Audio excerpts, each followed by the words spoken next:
Amid row with Trump, a look at the history of prestigious Harvard University. The row between U.S. President Donald Trump and Harvard University has brought attention to the historical significance of the Ivy League institution, its contribution towards American education and the political challenges it has faced over centuries. The Harvard University has been in Trump's hair since January, when he took office, over issues related to academic freedom, campus protests, federal oversight and immigration. The recent order, which was revoked by a federal judge, to bar the Harvard University from enrolling international students, has been the latest aggressive stance against the institution by the Trump administration. Foreign students constitute more than a quarter of the university's strength for the past 3 years. Let us look at the history of the university, which is often described as older than the United States. When was Harvard founded? The university was established in 1636, and was founded by the Massachusetts Bay Colony.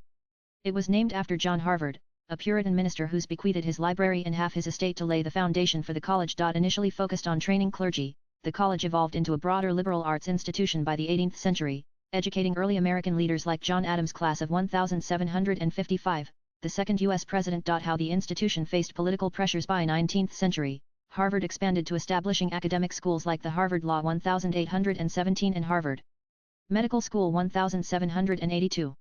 It became a melting pot for intellectual and cultural elites, with figures like Ralph Waldo Emerson and Henry David Thoreau among its alumni.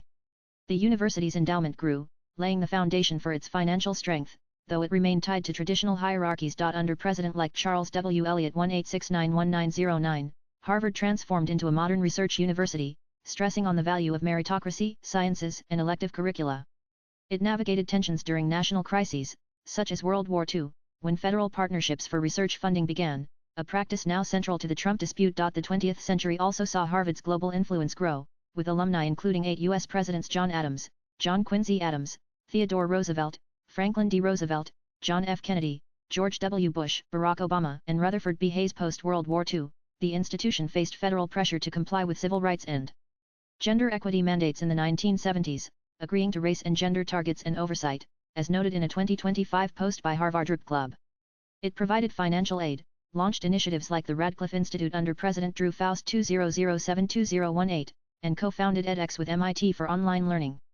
However, it also faced criticism for elitism and disconnect from broader American sentiment. What's the recent dispute with Trump? Over the past few months, the Ivy League institution has been in the crosshairs of the Trump administration over pro-Palestinian protests following the Hamas-Israel conflict and alleged ideological biases. In March 2025, the Trump administration demanded Harvard eliminate diversity, equity, and inclusion (DEI) programs, audit faculty and student viewpoints, and cooperate with federal oversight, citing alleged civil rights violations and anti-Semitism during campus protests. When Harvard did not comply, the administration froze $2.3 billion in federal funding, mostly research grants, and later cut an additional $450 million. On May 22, the Department of Homeland Security revoked Harvard's ability to enroll international students via the Student and Exchange Visitor Program (SEVP), affecting 6,800 international students, 27% of its student body.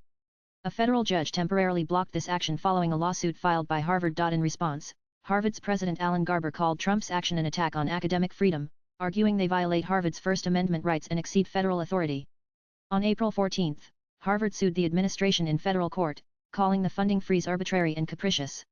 A temporary injunction on May 23, 2025, blocked the SEVP revocation, providing relief to international students. Garber allocated $250 million from Harvard's endowment to support affected research, signaling defiance. More than 200 university presidents, including those from Princeton, Brown, and Columbia, signed a joint statement to condemn Trump's government overreach. Historical parallels with federal powers. The Harvard University has had periodic tensions with federal governments. In the 1970s, Harvard adapted to federal mandates on race and gender equity, suggesting a precedent for negotiation. During the Cold War era, during McCarthyism, universities faced scrutiny for alleged communist ties. But Harvard resisted loyalty oaths and maintained academic autonomy, a stance mirrored in Garber's defiance. Swipe left for next video. Harvard navigated student activism in the 1960s-70s, balancing free speech with institutional stability, similar to today's protest-related tensions. Harvard's defiance could galvanize other universities to resist Trump's government's aggressive policies. The outcome may shape the balance between federal oversight and academic independence, and the American higher education system. Latest blogs.